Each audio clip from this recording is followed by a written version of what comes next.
Hello everyone. Today I'm going to share you the notes of SAS.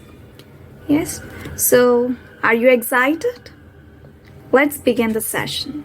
If you are really liking my videos, just subscribe, like and share, and don't forget to hit a bell icon, okay? So let's begin. What is SAS? As you know that SAS is Statistical Analysis System. It's a brand.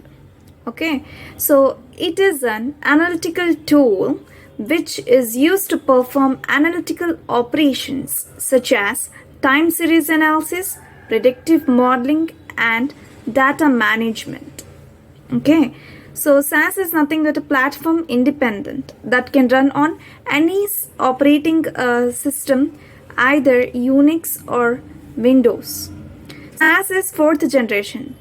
It was created in the year 1970 at North Carolina State University, and the founder of SAS is CEO Jim Goodnight. And SAS is used in healthcare sector, finance, retail, finance in the purpose of banking. Okay, so next. Applications of SAS is nothing but multivariate analysis, means which is used to analyze multiple variables at one time. Business intelligence for business information. Okay, yeah, predictive analytics. SAS is used in clinical research and forecasting. Okay, coming to advantages and disadvantages.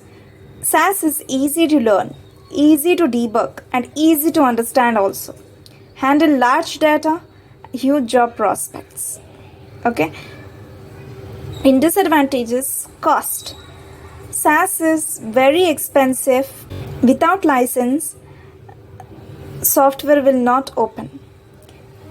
And lack of graphic representation. SAS is not an open source. The products of SAS are SAS Stat. Stat means something but statistics. SAS Graph, it creates graph. Okay. SAS Access, it exports the information. Okay.